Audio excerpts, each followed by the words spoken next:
Thanks, everybody, for being here today. We've got some great guests on this panel about cybersecurity. Just to introduce kind of the topic a little bit, here at Bloomberg, we've done a lot of reporting over the last few years about supply chain security, supply chain cybersecurity.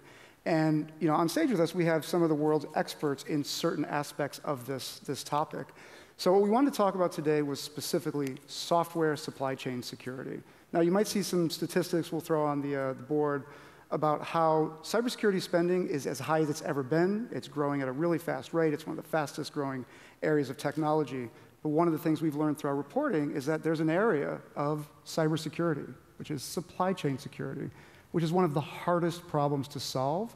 And we have on stage with us folks who are trying to solve that really hard problem. So I think we'll kick it off with Renaud. So Renaud is a former senior security officer with some of the biggest tech names that we've all heard of, Apple and Microsoft and Intel and Mozilla and others. Renaud, you and I were talking earlier about how the security landscape has changed in the last 20 years since you've been kind of in the industry, and a really big problem as you see it now that you're trying to start with Thistle Technologies. Why don't you give the audience a sense of the arc of that, the evolution of software development, and specifically secure software development, where we were at then, where we're at now, and then we kind of open up the panel. Absolutely. I honestly feel like I've been trying to solve the same security problem for decades, like almost my entire career. And early on, we saw, let's say, when in the early aughts, when Microsoft was having a lot of problems with malware and viruses, that one of the things I did in my role there was bring a lot of security mitigations into the platform that would mitigate broad categories of vulnerability. And those were already present in other OSs like OpenBSD and Linux. But what we saw was that there were general purpose operating systems that over the course of 20 years built a degree of security resilience that was more and more robust. And this is true for phone OSs as well. But in my work at Intel as the chief software security officer, in my roles with device security companies, I was exposed to these lower level technologies, and I started to realize that they didn't have the degree of security resilience that I had come to expect from general purpose operating systems. The work that we've been doing for decades in these larger platforms, very little of it was actually being scaled down or made available to device manufacturers. And so we see things like a lack of separation of privilege. We see a real dearth of the security protections that we see from some of these general purpose operating systems.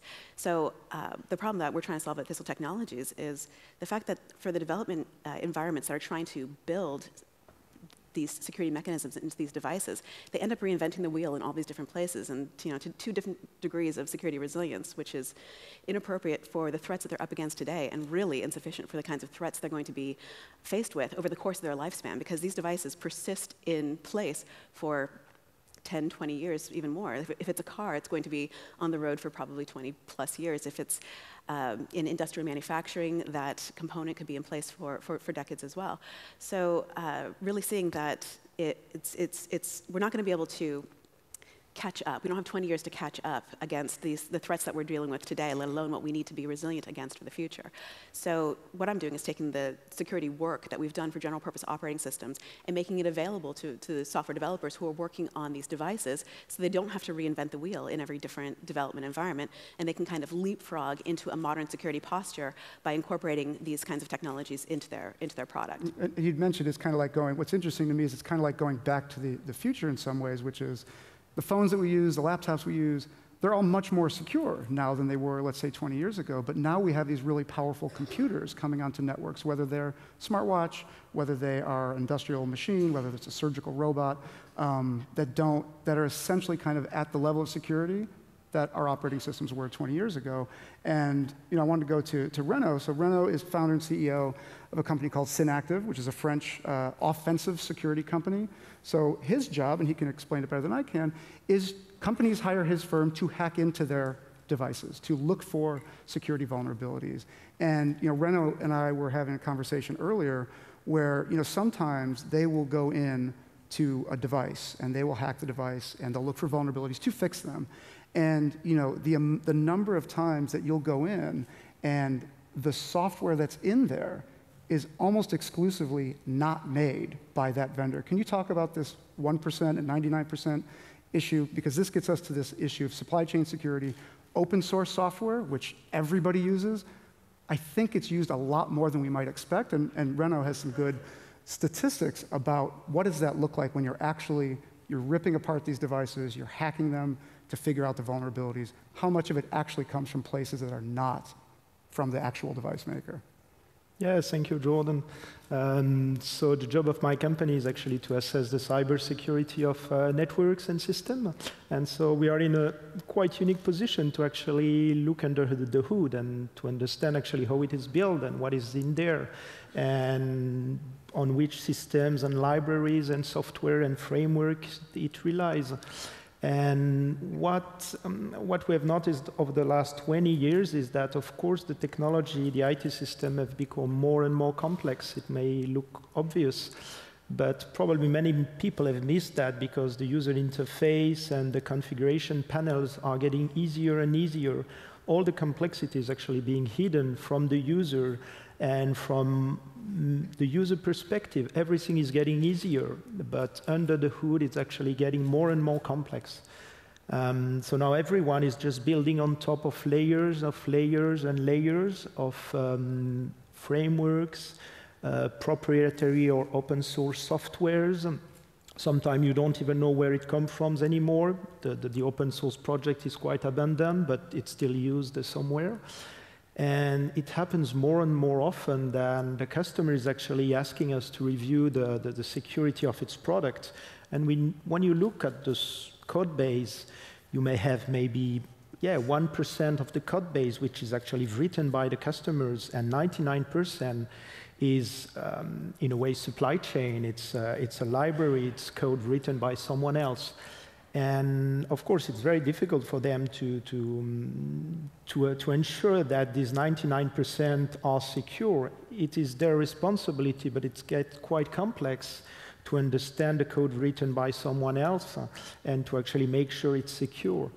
Of course, don't get me wrong, it's still the responsibility and the main focus to focus on the 1% that you're actually doing, because most of the time the 99% are more secure than the code you are just creating. But in a world where the attackers are getting more and more skilled, their playground, it's not your 1%, it's the 100% of your code and the 99% of code and system and everything you're using that you haven't built yourself, which is part of your supply chain.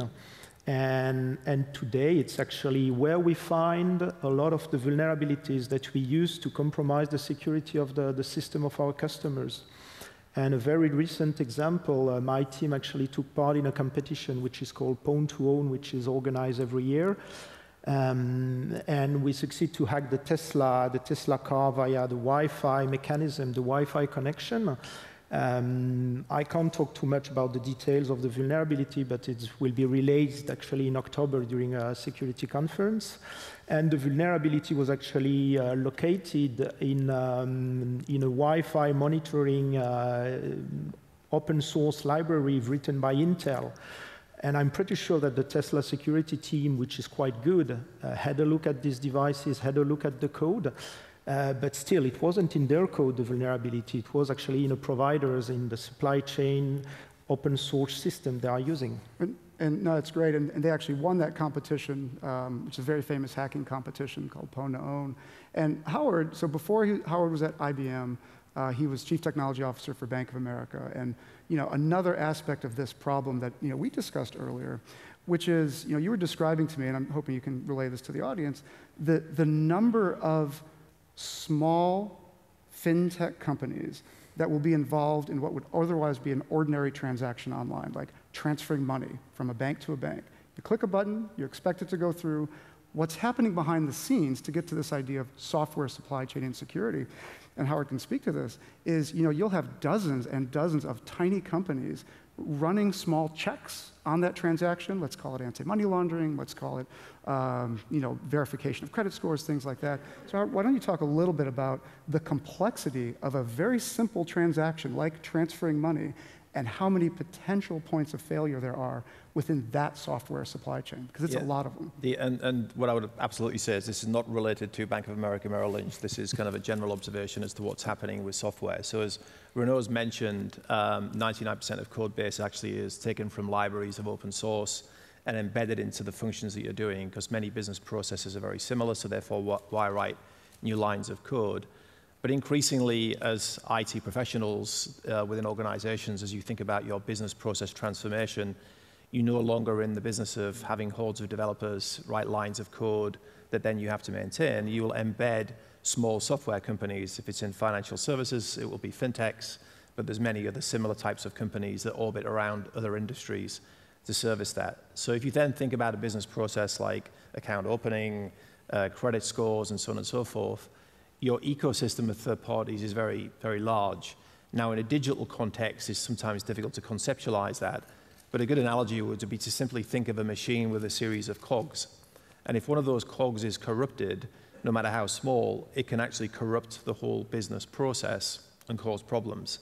Now, at times that can happen because when you run IT environments, there are three golden laws of IT environments, which is hardware will fail, software will have bugs within it, and technicians will press keys that you rather they didn't.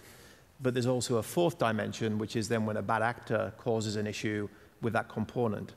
And as Window mentioned, this has been a theme that's been around for some time.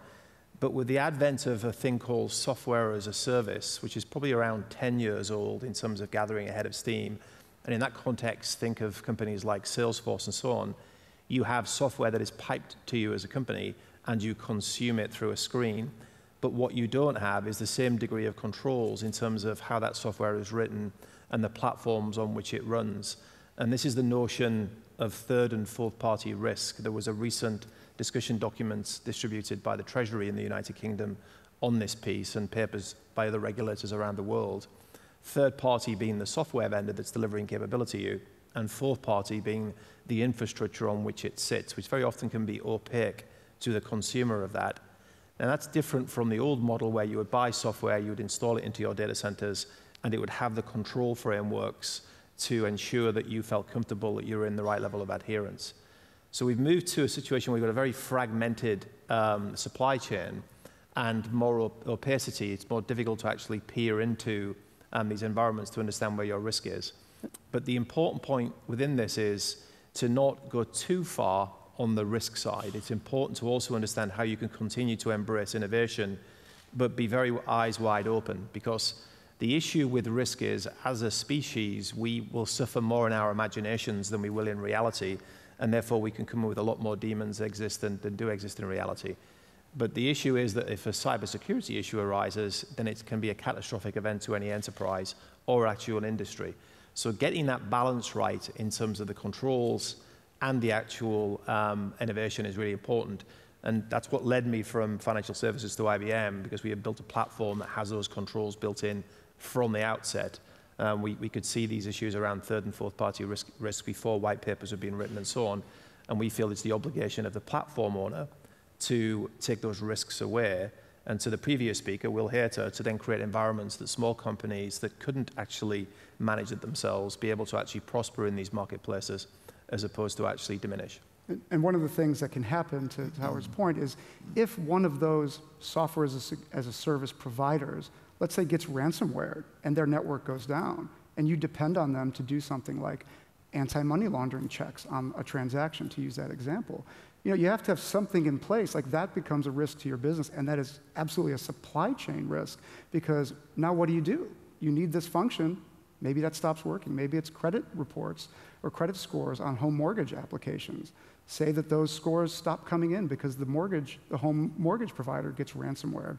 And like in Renaud's example, if you're able to hack into a Tesla's infotainment system through a Bluetooth vulnerability or a Wi-Fi vulnerability, there are a lot of bad things you can do to the car. So all of these are examples of kind of supply chain risks, and in interesting ways that these risks can present themselves beyond kind of typical IT risk. And so Morten is head of a Danish security company called Heimdal Security, cybersecurity software, endpoint security software. And One of the things, Morten, I was hoping you could talk about is one of the hardest areas of supply chain to manage is software updates. And Window can certainly speak to this as well, because her technology addresses this too.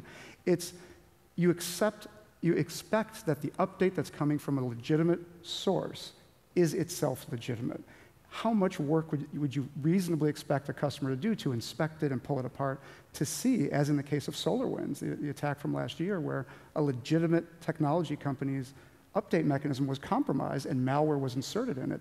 How much work should you actually be expected to do to see if there's malware in there? Can you talk a little bit about the scanning of updates? Your technology does a little bit of this, and kind of what is considered reasonable in terms of opening an update, letting it run to see if it does something bad. You can't do that for very long, otherwise your customers will revolt. What's considered reasonable to inspect an update and see if there's something bad happening in there? Yeah, that's a great question, Jordan, and thank you for the intro. I think Renaud introduced a really interesting topic before as well. But you talk about embedded trust. Yeah. So with that, you're flagging out there, and we can make a very nascent example in here. I see lots of people on the laptops or mobile phones, and you trust the updates automatically coming there. So your iOS device will get automatically updated, so you have embedded trust that Apple is doing it correctly. But if they're not, you have a serious problem. So to Jordan's point of what we do, it's not an advertisement, but we do check and those embedded updates coming out as well to customers that they are coherent and safe. And the way we work with that is also we try to teach the customer on how to do it too. So if you're a customer or you're working in these supply chains, just like Renaud and Howard also flagged out, you need to audit your vendors. You need to go to, in this case, example, Microsoft or Apple and check, do they have kind of compliance certificates? Are they ISA 3000 certified? Are they ISO 27001 certified? So when you choose your vendors, you make sure you do that audit and compliance process correctly. And I think to Renaud's point, that's an excellent example of the kind of when you do the hacking in the process, there's always loads of this stuff. I mean, what we see when we unpack some of these softwares coming out, we had the CC Cleaner. I think people in here, some people in here might remember the CC Cleaner example from a couple of years back, and SolarWinds as you flush out. Yeah, supply chain. Yeah, it's a supply chain breach, and the way we check that is, we go in, we actually check what is happening in there. We leave it in the box for 3 to 4 hours just to make sure that there's... Open it up, you let it run to see if it does exactly, yeah, exactly. But you can't expect customers to do that. It's way beyond, I mean, anybody in here managing a Windows environment, I see some nodding down there. It's way beyond that. You'll have, for a 1,000-seat business, you'll have hundreds of updates coming through a month just on the Windows platform, and then for maybe third-party software, you'll have Adobe, Apple. There's loads of vendors you need to check. It's way beyond your grasp. And as we talked about before, there are, after the SolarWinds incident happened, which was a hacking attack last year, was a supply chain compromise. We had discussions with experts about, let's say you want to unpack a software update and let it run to see if it does something bad. What's the limitation on that? Because you have to kind of wait out the hacker's bad activity. And we were talking about, like, you might be able to look at an update for a few hours before you have to push that to your customers.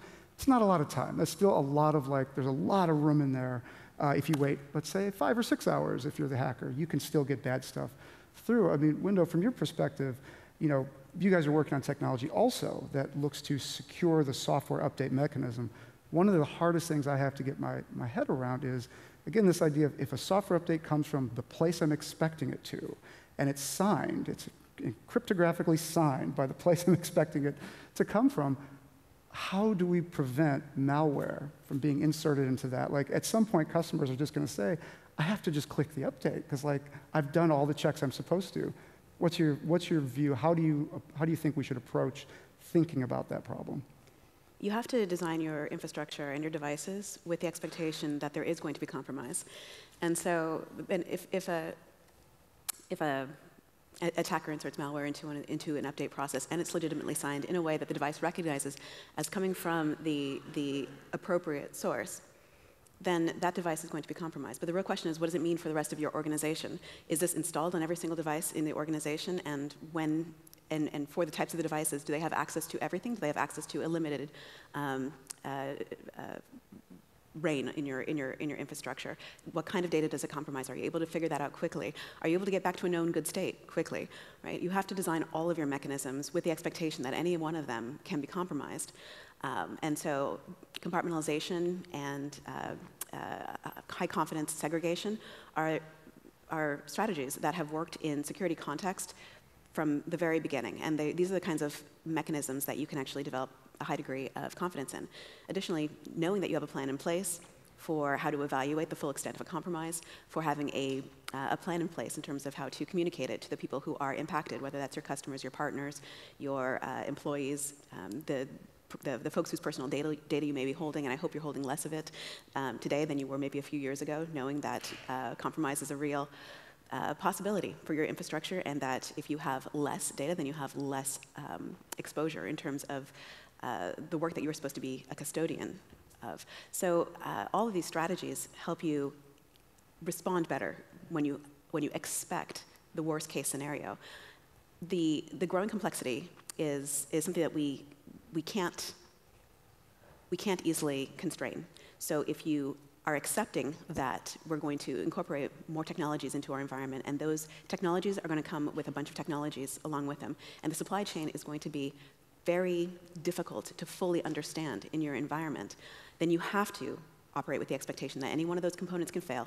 What does it mean for the rest of the infrastructure? And design everything that you're building, systems, networks, applications, data stores, all of them with the expectation that there is a component in there that may be compromised, and it should not be, it should not mean that everything in your environment goes along for the ride.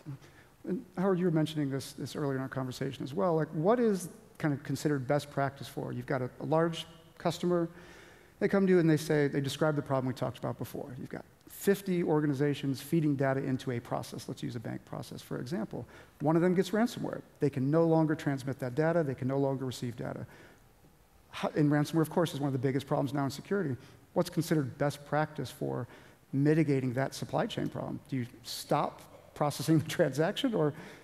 So there's a number of things. First and foremost, you kind of got to go back to kind of all principles of good architecture. So you need to be clear in terms of the business processes that you're architecting for, and then the components associated with that. If you take these third parties as the components, and say, just choose any number, say there's 10 different third parties in a process that you have, you then got to do a risk posture assessment on how you're going to protect against what their component is. Because in certain areas it may not be a high risk, other areas it may be very high risk. So you put then the controls around that the panelists have talked about here. But you've also got to plan for the worst as well. So what happens in the event that there is a catastrophic failure with a release where it's got malware in, or equally I've experienced situations where vendors have given me software releases that have had bugs in that have actually caused catastrophic failures. You then have to have a plan in terms of how you actually run that process in the knowledge that you've lost that critical component. And it may be a cold environment that you bring up because actually you wanted to ensure that you've got what's known as immutable storage. That storage couldn't have been compromised by any malware insertion. You've got to keep last known good copies of your data, which is the fuel for any business process. So you have to kind of plan for the worst, but plan for the worst in not a way that you can't execute, or a way that you can execute. In certain industries, that is absolutely obligated upon you. In financial services, there is an obligation, irrespective of the regulatory jurisdiction that you operate within, that you can demonstrably operate in the event of a catastrophic failure. Because if there's an issue in terms of supply chain in financial services, it will introduce systemic risk into the financial system. And if we've learned many things through the virus, the real virus of COVID, and the current circumstances we find ourselves in, is that supply chain issues massively impact the global economy. We live in an inflationary situation now, not because of demand side issues, but because of supply side issues, supply chain issues, as it related to the world getting back to delivering goods and services, and then the geopolitical issues associated with energy. And the same applies to your own environment. And therefore you have to kind of work through what happens when things go wrong, and how can you run your business thereafter. Yeah, Morten? Yeah, I just really wanted to jump in there because I might get completely under fire here by both Howard and the rest of the panel. But I'm just hearing it's very reactive in my view. If you take the Russia example, Russia-Ukraine, would we have been in this situation had there been forces in Ukraine before they were invaded? So I'm just trying to turn it around saying, should you work more proactively against it? But yes, I agree, you need to have a fallback plan, absolutely. I'm not hearing a lot of proactive measure going into. Sorry, without doubt, you have to put all of the controls, the architectural controls, based upon the risk posture that I talked about, to prevent something from happening. but you also have to put the same degree of diligence and rigor into something happening, because there are far more black swans than anybody imagines that happens in life, having experienced many of those. So absolutely all of the controls around zero trust, workplace, workforce, and actually a workload, or hardware, if it's hardware you're working through, but also you have to have plans that are executable should something go wrong. Yeah, because I'm really thinking, what actually kickstarted for me was the point about the data. And the data volume I see is actually exponentially increasing. It's not declining. So there's just getting more and more data, transactions are accelerating, and the control you can put in place is kind of getting undermined a little bit by the speed of which things are moving, in my point. You then take different rust postures with data. So certain data you'll encrypt at rest, in use, and also in transit. And then it opens up another topic for perhaps a different panel. You've got to think about post-quantum encryption. The US federal government has just issued, or is moving FedRAMP into law, which is a control around that, but is also obligating all federal agencies to be post-quantum encrypted relative to the 4 standards that NIST has just approved. So there's evidence that actually there is a very real and present danger now. Along with better encryption, we also need to consider deletion. Deletion is incredibly inexpensive compared to re-architecting how you want to store your data. But at the point in time where you are creating a mechanism to decide what data to collect, you should also be designing a mechanism that decides when to delete it. That there's a business case for why we're collecting this data. When that business case is satisfied, we get rid of that data, or we abstract it so that it's no longer as potentially risky if it's exposed. Do we need to know that this happened at 3:21 and 33 seconds on this date, or is it sufficient to know that it happened and it's part of a monthly profile? There's ways to reduce granularity, so when the information is compromised, it's less of an exposure. So in addition to all this other work, we also need to be more intentional about how we collect the data, that we're collecting for a specific business purpose, that when the business purpose is satisfied, that we delete it, and the mechanism for deleting it is created at the same time as the mechanism for collecting it. And one of the other, I strongly advise for your suggestion to delete data. It's probably one of the best security mechanisms ever. And to add on what you were saying, Howard, I think that with everyone outsourcing its IT everywhere, sometimes I feel like some good principle of security, IT security architecture are being forgotten. They're mentally outsourced. Yeah. But the problem is that actually you have a trade-off between availability and confidentiality when you try to architecture your data. If you want to make sure your data are available, you need to put them at several places. So that, for example, if you have 3 providers, you need the 3 providers to fail at the same time in order to lose access to your system. The problem is that if you want to protect the confidentiality of your data, you just need one provider to fail to actually have your data leaked. So that's one of the few examples where confidentiality and availability can be a hard choice for management. Just if the world wasn't complicated enough, the policies that are coming through around data sovereignty as well. So there's a lot of legislation that's going through around the world, which requires data on the first tier to be processed in the nation state. Secondly, the employees to be from the nation state. And then the third element, which takes it into the political domain, is that it is a legal entity owned by the nation state for that data to be there. The reason for mentioning that is, as you think through the logic of the different logic gates you have to go through, there's more and more logic you have to think through. And there are good reasons why these policies are being put in place. But the solutions, if you built it purely from a technical perspective, you could find in 12 months' time you have regulatory issues that you're going to face. And this isn't just for regulated industries, it's for all industries consuming from different providers. So there are other considerations to put into any of the architectures you're putting together. One of the other things I was hoping the panel could address is, any of you followed cybersecurity news, in the recent months you've seen that there have been a wave of attacks against really big tech companies, Twitter and others, where they've been compromised through what's essentially a very basic mechanism, is often really young kids calling customer support and convincing a customer support agent, some of which are very highly trained to not fall for fraud, to allow them access to a network. They leak data. There's a couple of cases here in the UK where that's happened. So anybody can jump in on this, but how should we understand how some of the richest, most best protected tech companies on the planet can continually get compromised. We've talked about very kind of sophisticated supply chain and really kind of high-level stuff here. But what we've seen in the news in like the last 6 months, and we actually got a chance to listen to one of these phone calls for some of our reporting, and it's like, the woman who was targeted was really smart. She was a customer service rep. She was very well trained. She tried to deflect this guy's questions, but his question was, hey, I'm from the IT organization. We understand you have a problem with your VPN. We've got to fix your problem with the VPN. We've got to log you into the site. She was smart. She said, no, like, I don't have a problem. Eventually, to get this guy off the phone, she's fine. I'll log into the VPN. I'll show you there's no problem. And that was the hack. How should we make sense of the fact that more money is being spent on cyber than ever before, but yet some of the biggest hacks to make the news involve what is essentially kind of a human factor and teenagers? Yeah, but that is really rights control that you need to impose there. So you need rights management internally, and how can people expose passwords, and then how often do you rotate passwords, and what kind of controls you have in place to spot password breaches and abuse of passwords in other locations than just inside the business. So to this example, to make it very concrete for the audience, I mean, if somebody leverages your password in a non-working location, IT can also typically see that if they have the controls in place. So that's a good way to make it very tangible. But I agree. Regardless of the enormous amount of spend, how can you then trust that they actually do it correctly? Yeah? That's a very different, hard topic to answer, I would say. But there is a fundamental problem, is that the attacker have the edge, they have the advantage. By advantage, I mean that it's much cheaper to attack a company than it is to protect them. To protect it, actually, it doesn't take a big budget to actually compromise and attack a company. It takes a large budget to actually try to protect and fix every vulnerability. And that's a very boring issue.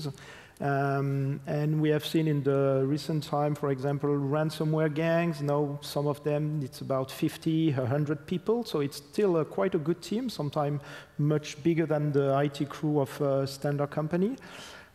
So it's very boring, and so we are now asking people which are in a difficult situation to actually put even more budget to protect them against attacker who keeps on putting themselves more budget and people to attack them. It's not a good situation to be in. Yeah.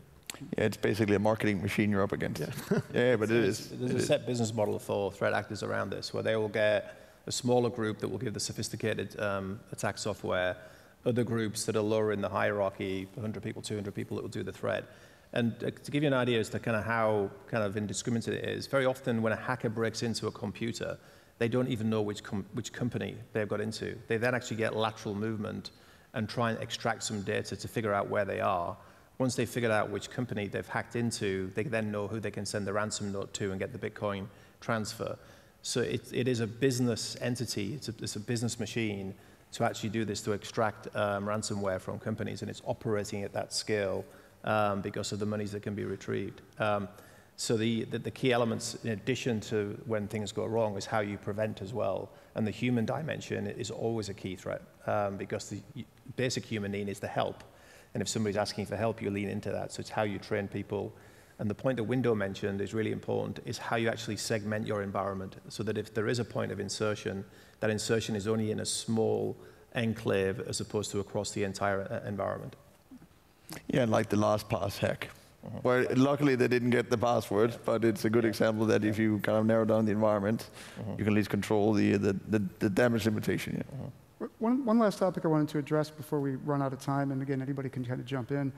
We've talked a lot about how much money is being spent on cybersecurity. It's good for everybody on this panel that that number is very, very high right now and only growing. But also what we've talked about is like there's some really big problems that are hard to fix, that are just starting to be fixed. Supply chain is kind of one of them. Anybody can jump in, but where do you think we're at on the arc of becoming more cyber secure? Like we've talked about, we've kind of reverted back to where we began with some of these IoT devices. In other areas, we've done a lot better, and laptops are more secure, phones are more secure. What's the takeaway? Like, are we in the middle of this game? Are we kind of starting all over again? It's personally, I think the number of problems are evolving faster than the spend is, and the number of solutions. That's just my take. I don't know. It's not an arc, because that presumes that actually it continues. It's never raising bar. Okay. So you get ahead, and then super smart people get a bit ahead of you, and then you get ahead. The good thing about cybersecurity, however, as a business, is a community. Everyone collaborates because everyone wants to keep the bad guys out. So there's a sharing of intelligence, which everyone should take a lot of confidence from in terms of sharing information to help prevent bad things from happening. I will add to that the security research space, things that used to take minutes for security researchers take days, take teams, take a longer time. We don't see, we do see that some systems are much more resilient than they used to be. So we're getting better at it, but it doesn't mean that it's going to be sufficient to the threats because they have an infinite number of resources and an infinite amount of time, and we, on the defender side of things, have to defend everything all the time, 100%, which is impossible. Well, we're out of time. Thank you all so much for coming and being on this panel. It's a really interesting topic for us. Hopefully it's interesting to you as well. And we appreciate everybody being here and appreciate you listening. Thank you. Thank you, Jordan. Thank you.